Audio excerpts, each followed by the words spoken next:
Thank you, Senator Hawley. Next we have Senator Lankford, but Senator Lankford, I understand, has graciously agreed to recognize Senator Rosen, who has to preside. Senator Rosen, you're recognized for your questions. Thank you, Mr. Chairman. Thank you, Senator Lankford. I appreciate it. And I want to thank the witnesses for being here and testifying today. As a former software developer, I helped to develop company-wide disaster recovery plans, develop and execute them, all the different scenarios. So I have both experience and many thoughts on this matter, but we'll talk about cryptocurrency today. And so I want to talk a little bit about small business cybersecurity, because as the HISGAC majority staff report on ransomware and cryptocurrency outlines, all it takes is one ransomware attack to cause a small company, their business was vulnerable to a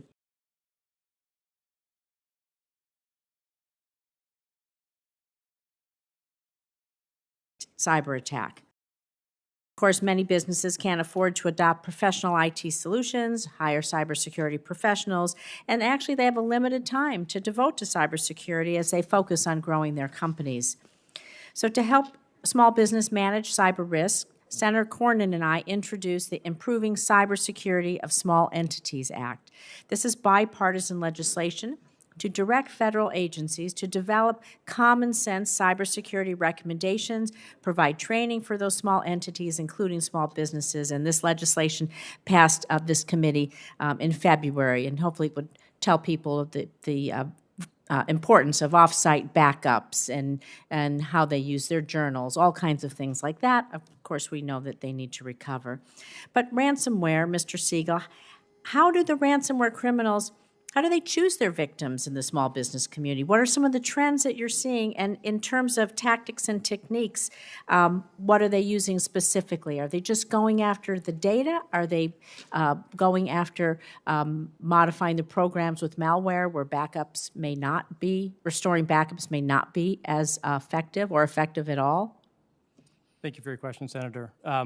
We would describe ransomware attacks as opportunistic, not targeted. We view this problem as an economic problem, and targeting a specific company is uneconomical.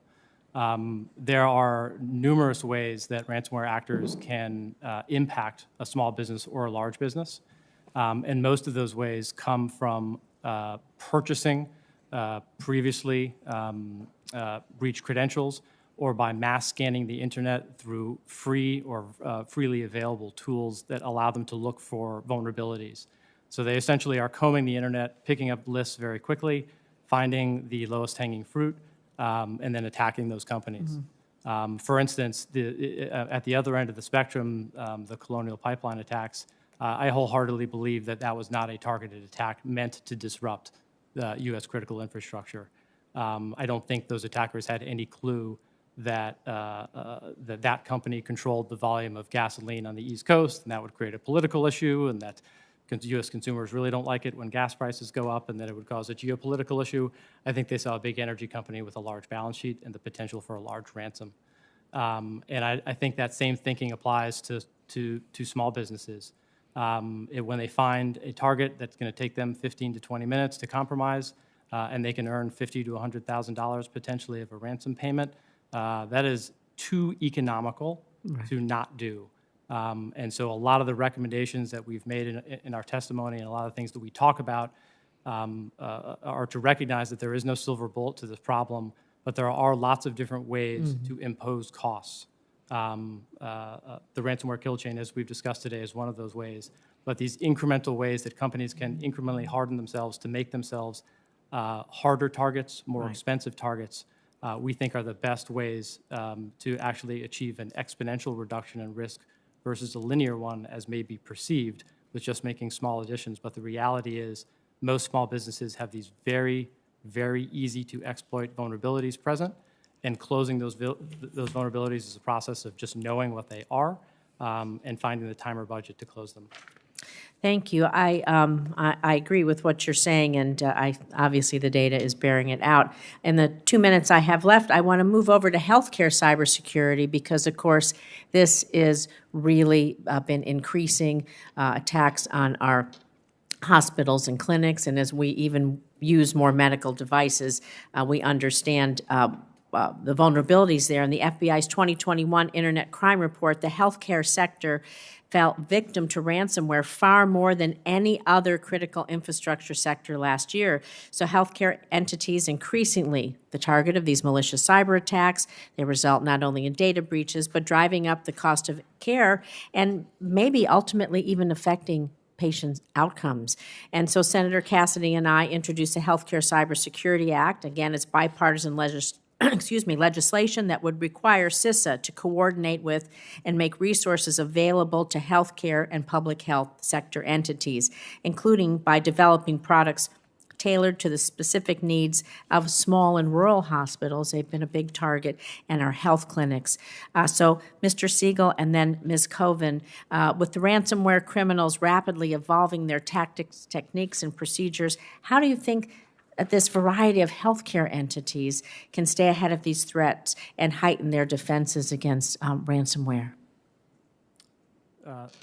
Thank you, Senator. I can testify from experience, having dealt with a number of hospital cases, that there is nothing more horrific than a ransomware attack on a healthcare institution that puts patient care at risk.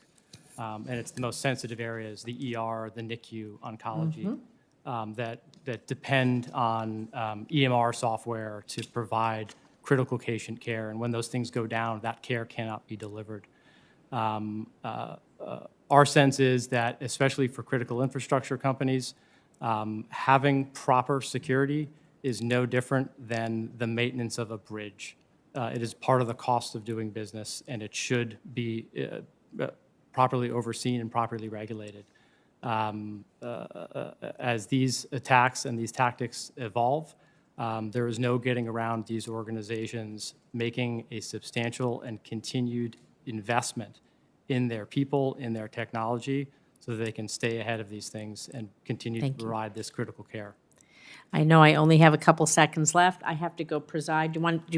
Can you speak briefly to it? And then I'm going to run to the presiding chair on the floor. Thank you. Thank you. It's easy to lose the human cost and the toll when you look at ransomware figures like 712 million paid.